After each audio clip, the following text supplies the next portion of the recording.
Okay, here we are at the Cavern Freehouse here at Raynes Park, London. It gives me great pleasure to be with Jim Kirkpatrick. Hi Jim, how are you? I'm alright, Mark, you? Excellent. You know what, it's just great because we're doing an interview. Yeah. It's not a Zoom interview, we're doing this face to face. I know. Heart to heart. Yes. Tell me what it really means to you. What does it mean to me? Yeah, a lot, to be honest with you. Yeah. I mean, we've rescheduled this gig 3 times, I think, to get it going. But it's just nice to be out there doing something, and it's really great to see there's some familiar faces downstairs, and that's great. I say it must have been a frustrating time, you know. You built this album out, the Ballad of a Prodigal Son. Yes. And then now you can finally promote it. Yeah, it's. I think I'm the only person who's put something like 4 albums out that I've been involved with during lockdown. It's just the way, you know, it's the way it fell, really. In some respects, it might have done it a favour, maybe, because I think a lot of people were sat at home and with not much to do, so they might have bought it and maybe they wouldn't have bought it. I think there was a certain amount of sympathy from people. Oh, it must be skin. So, you know, there's a little bit of that going on, of which I'm really... Well, so we joke, oh, it might be skin, but obviously it's been a tough time for musicians during this last year, because you've not been on the road, and that's where the main income comes these days. Yeah, I mean, I've been a little bit luckier than a lot of people, just totally by chance of to how my business is set up, really. I've kind of been... I don't know if lucky's the word, but you know, I've been okay, not as good as normal, but I've got by. But I mean, there's a lot of people who've had nothing at all, and you know, it's been a scary time for everybody. Yeah. But, well, let's focus on the positives. Yes. You know, we are back on stage tonight. What does it actually mean to you to be on the stage tonight? Oh yeah, it's great. Yeah, slightly daunted, really. You think, God, how do I do this? I did do a couple of gigs last year. And this was meant to be with those sort of last autumn. Yeah. And I managed to do a couple, which was great, to be honest with you. Really great. And I'm just glad that some people want to come out and see it. I'd like to be doing it with a band, which well, we technically can do, but it's difficult. I'll say tonight it's acoustic. Yeah.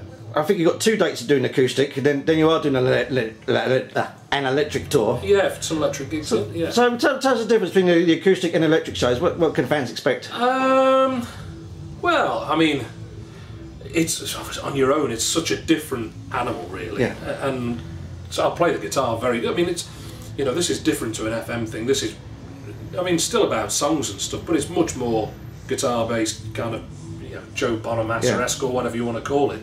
But you know, so it's focusing a bit more on the guitar playing, but obviously it's acoustic on my own, so it's a little bit more bluesy based. But I like to have a bit of a laugh with people and have a chat with them. I don't take it too seriously.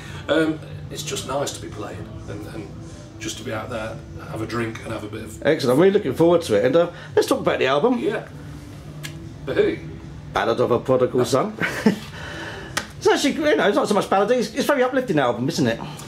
Yeah, I suppose it is, really. Yeah, it's... I mean, I spent quite a long time making it. I did the first few tracks a long time ago. And, you know, it's funny, a few people said, well, why is it taking you so long to do it? I said, well, it might be the 7 FM albums, the 2 Children that I had, the 4 Chris Bevington albums that I did, an album with Robert Hart, and all. It just... You know, when you're doing your own album and yourself, you finance it yourself to the large degree, and there's only you to be answerable to, really. And I've had so much else going on that it just really got put to one side. And then probably about 2 years ago, I thought, I've got to do this and I've got to finish it off. And I had a few of the songs were kind of done. And then in earnest, the last sort of 12 months up to its release, I really sort of did it. It's been getting some rave reviews, and you see me playing around your phone. I'm just trying to find the quote. I can't find it without doing both. I should have looked at it beforehand. But like Blues Matters, you know, which is like the purest magazine, you know, they know what I'm talking about when it comes to the blues. But they said it's just as good as Joe Bonamassa, you know, and they weren't the only ones that said that. So that's high plaudits indeed.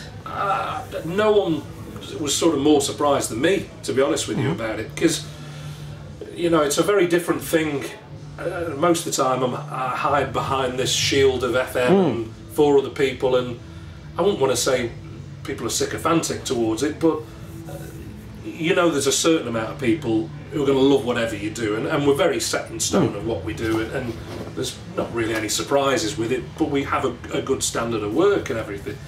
But to step out on your own and do it, I mean, the FM fans might hate it, the other press might like it or not like it, it's going to be compared to that. So I was really nervous. In some ways you're up against the wall, because some people think, oh, this is a guy from FM, he's done a blues album, and they just sort of dismiss it straight away, but totally. It hasn't had that at all, has it? Not at all, actually, to be honest with you. And the girl who's doing my press, she said, you know, it's really been accepted as its own thing. I said, oh, has it? Wow. Which is, you know, I kind of thought if some of my friends bought it, it'd be all right. But it's just difficult. Possibly the sad thing is I don't know exactly what it would have done in a normal climate, really. So that's why I have to get the next one finished and out as soon as I can. So you're playing on another album? Oh, I'm halfway through it now. Excellent, excellent. Yeah, so, I mean, really, before things get too busy, I've got to get it done. Well, so you mentioned it's taken a couple of years. I'm not surprised when I look at the long list of musicians that played with you on here. You mentioned like Chris Befferton. Yeah. Who you played with for many years, actually. Yes. Tell us more about Chris. Well, Chris is a local guy who's been a friend of mine for 20 years and really sort of just played in mainly local bands. And he came to me one day and he said, I've turned 50 and I've never been on a record. I said, oh, right. He said, I want to make a record. Would you help me do a few songs? I said, yeah. And he said, oh, you know, I'll pay you and I'll do it. Yeah, not a problem at all. And he got quite a nice sort of team of people on there. They were mainly locally based, but still played with some name people and things. And he had another guitar player and singer called Scott Ralph, who's played on like tons of. It's an unknown kind of unknown person really, and he works with Robbie Williams and all sorts of people on a lot of pop records. He's a very, very talented multi-instrumentalist, and he was involved, so I was kind of interested to work with him, and we made this record for Chris, and then we ended up making 4 records over the last 7, 8, 9 years, whatever it is. And there's 9 people in the band, and sometimes more. It's a big old kind of bluesy review, so it's difficult to dedicate much time to it, but it's a fun project, really. Yeah, excellent. And obviously, especially to FM fans, there's some familiar names on there. Jem Davis. Jem's on there. And what surprised me, also Digital, the original FM bass keyboardist. Yes, Digital. He was in the band long before you was a member of FM, so you know, we had that friendship spring around. Well, when we did the Saxon tour a couple of years ago, Y&T pulled out the tour, so we got the call to do it like a week before, and Jem Davis said, I can't do it. It was 5 weeks, the tour. He said, I can't do the tour. And then he got other commitments. He said, oh no, I'm going to let you down, And I actually said to the guys, why don't we ask Didge? Yeah. And they all went, we never even thought of it. So we got Didge on the tour, and he did all the European leg of the tour. Jem ended up doing the UK leg. And I spent 4 weeks in a bus with Didge, which is quite interesting. But he very kindly played on 2 or 3 of the tracks on there. Well, he also plays the theremin as well. And it does, yes. And I must say, I've got for sale at the moment. I've got a second-hand theremin. Have you? Yeah, it's never been touched. Hey! Oh! Fucking hell, I walked into that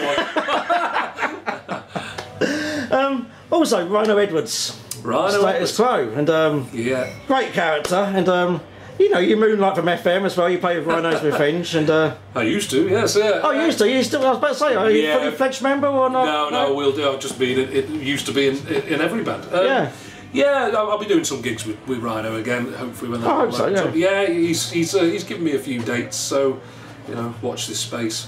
But I think he's doing a new album as well. I'll say one of the songs on the album is Gravy Train. Yeah. A Status Quo number. Yeah.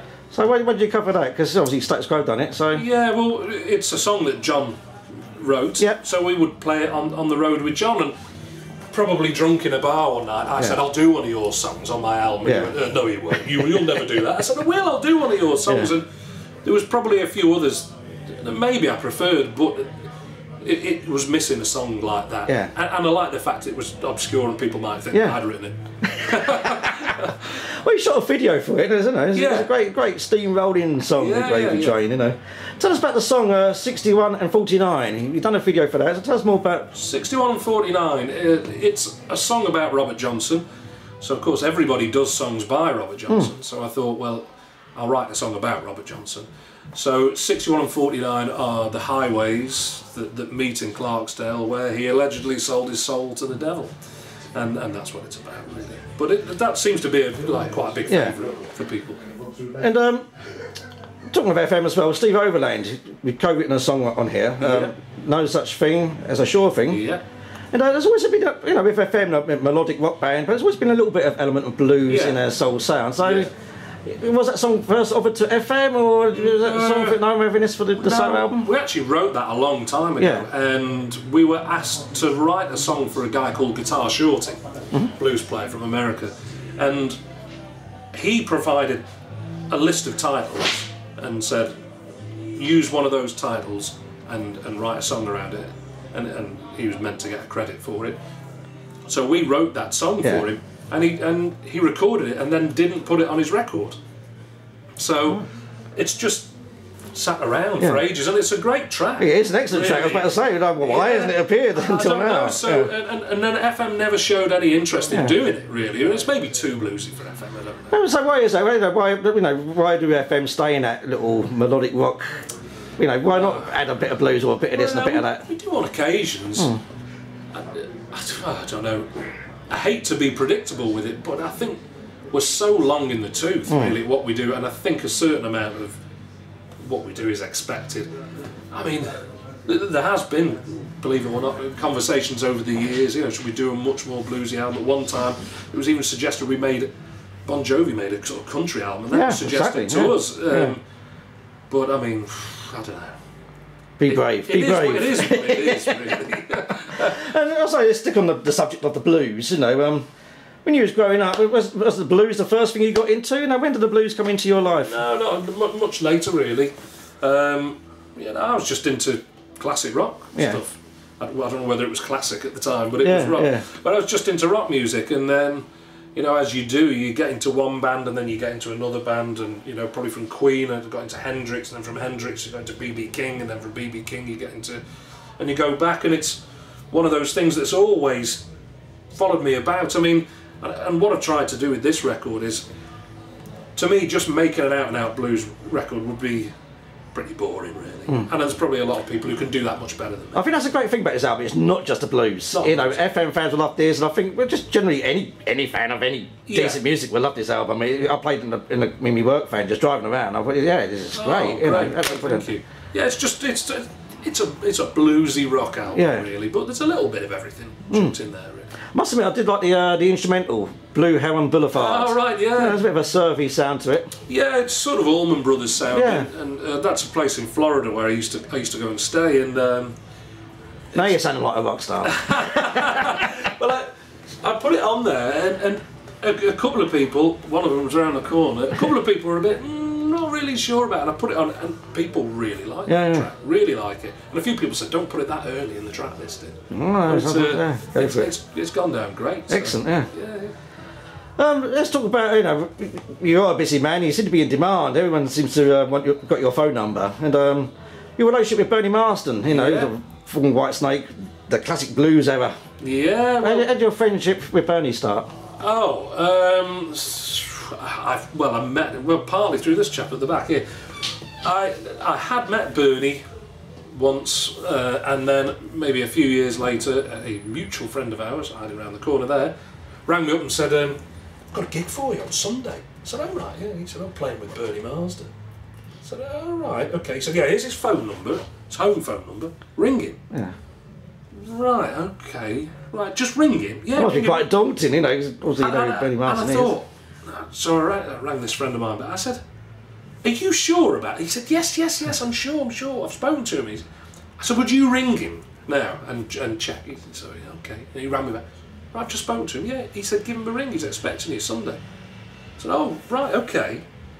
I mean, this is 15 years ago. So I rang up, hello, yeah, all right, mate, yeah, I just do this little local Sunday session in this hotel, and, you know, 'cause I, I had met him, well, partly through this chap at the back here. I had met him once, and we all different players come down. He said, but I've got nobody coming this week, so he said there might be a sax player, but it's just me with an acoustic guitar. Bring an acoustic, don't bring an electric, come down. Right, okay. And I turned up, you know, quite sort of nervous about it, and I went in and he said, all right mate, yeah, you're right. He said, yeah, he said, well, what I was thinking is, he said, you start off doing 3 songs and then I'll do a few songs and then we'll see how we go on. And I think he was making sure that I could play or whatever. Yeah. And then just as I went on, he went, I've met you before.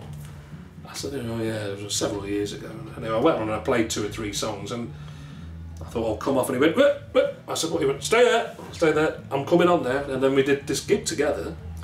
And, you know, on and off for the last 15 years, I've sort of been his right-hand guitar player or whatever. And we wrote a song on this album together, and I've actually just written a couple for the new album with him as well. Excellent. So, which we wrote last summer, in the very brief amount of time where I could go and visit him, and of course sat in the garden and wrote a couple of songs with him. Brilliant. Which has been great. So what's he taught you? What's he taught me? I can't say some of this. What's Bernie taught me? Bernie's taught me a lot of boring guitar-y things, but he's definitely taught me how to get a great sound, and not many people get as great a guitar sound as Bernie. Yeah. I've seen Bernie get up on stage and guest with loads of people, and really talented guitar players who are technically much better than him and everything, and he gets up there and he blows them away. And he plays half the notes. He always has the best sound. He's always the loudest, and you know, he's taught me a lot about the business and stuff like that. And you know, he would say, you know, I'd be playing, fucking slow down, will you? All right, okay, all right, you know. So you know, musically, he's taught me quite a lot in that respect. And you know, he always said, Jim, it's about the songs. It's about the songs. If it wasn't the songs, I wouldn't be here talking to you now. It's very important, yeah. And you always say it's about the songs, and that I tried to do that with this record. I didn't want to, you know, track one, dun, gun, gun, gun, as much as I love it. Yeah. I love it, but there's people who can do that much better than I can. So, and you know, so I tried to. Right, well, I'm glad the influence will one. Something I did see, I'll say last year, you know, I forget, we've lost a year, but I think it's 2 years ago now, Dave Bickler from Survivor. Yes. No, it was great to see him and you was in his band. Yeah. How was that for you? Yeah, well... It's a bit different. It was different, yeah. I got a phone call from Bob Richards, the drummer, and he said, I won't attempt the accent, but he said, oh, I've got this gig, Dave Bickler, do you want to do it? And all guys from South Wales who he works with, and he said, do you want to come and play? And I've known Bob for years. And I said, yeah. And it's funny, Survivor are a band who, apart from the obvious, kind of had passed me by, really. It was like a massive in the States, but over here they're only known for the so two much, stops in Rocky. We've done a few gigs with them in Germany and stuff. You know, festivals or whatever, but you very often don't get to see people because you're busy or whatever. And what amazed me was I got sent the track listing and, you know, the set list, and how really fantastic the songs are. Like, just really blew me away. They are great songs, yeah. Just really great songs. And it's quite funny because you're listening to them on your Alexa or whatever it's called, and still at home, and I've noticed it obviously a lot the last year or so, there'll just be random music playing on a playlist, and they keep coming up because I listen to them so much to learn them, and they come up, and you know, my wife, who's this? Like, oh, this is a great song. This is, and it was really good fun to do. And Dave's a really nice bloke, like a super nice bloke. But the songs were just. Obviously, I must ask you the song "Eye of the Tiger," you know, massive #1 hit in 1983. I think it's 83. Yeah. And from Rocky 3, and it's that opening riff, you know, it's an immortal riff. It's instantly recognisable, but it sounds easy. But is it easy to play? Because you've got to keep it dead tight, haven't you? You have got to keep it dead tight, and it changes as well. I can be really boring here. At one part it goes digga digga digga digga digga digga digga, and then at another part it goes dig digga digga digga digga, and it changes, which you don't realise when because you start playing it, because it's that timing thing's funny. Ba ba ba ba ba ba, or whatever it does, that weird timing thing you get. if you play it wrong, you end up picking it the wrong way, and it's like, hang on a minute, and I had to really dissect it. But you know, it's funny, you know, you get your career highlights and everything, and you know, Dave, as you say, they're not that well known here, and Dave doesn't pull huge audiences here. But we did, you know, the Giants of Rock down in Minehead. And I got to walk up to the front of the stage and go, and I mean, that's a dream come true. It is a knockout tune, it really is. I keep saying to my son, who's 10 years old, when he hears, I said, your dad's played in the band with that. So, brilliant. Another band you guest with sometimes is the Jones Gang. Kenny Jones and the Who, and Rick Willis from Rhino and Bad Company. Yeah, I've done a bit of that with... Great band. So just tell us more about the Jones Gang, you know, because... That's just through Robert Hart, who's an old friend of mine, and you know, a few different people have played guitar, and Bucket plays with them sometimes, and a few other people, and they played up in Liverpool at the Cavern, funnily enough, a couple of years ago, and it's not that far from me, and Robert rang up and he said, oh, come and play, he said, because our current guitar player at the time was moving to the States, and he said, so there might be a couple of gigs for you. He said, come up and do a few numbers, and it was... I mean, I was a massive, massive fan of the Small Faces and the Who, a little less so the Faces, just, again, not that I didn't like them, just they kind of passed me by, but growing up I was really into the Who and the Small Faces and stuff like that. So, you know, to go and play some of those songs with Kenny, and he still plays the drum parts the same, and Tin Soldier, to play Tin Soldier with Kenny, and I mean, that was a dream come true for me, and he's a really nice guy. I've done a couple of gigs with him since. Oh, it's like they don't do proper gigs in England. You know, you've got to go to like the Hurtwood Club, or you know, keep an eye on them. You know, because great to see. Yeah, I did one down at Hurtwood just before all this nonsense kicked off. Yeah, so very good. Who's on your bucket list? You know, is anyone who you think, oh, I wish so and so would phone me up? Paul McCartney would be all right. I don't think it's going to happen. But, well, you never know. You never know. You know. You never know. Oh, well, wow. That's a difficult one. That's a really difficult one. Who is your heroes when you're growing up? It's like you just mentioned the Who and heroes growing up. Oh, my real heroes growing up. Queen. Yeah. Jimi Hendrix. They're all dead. I was into some strange stuff really for a rock guitar player. I was a massive Beach Boys fan. Yeah. Later stuff, just loved that.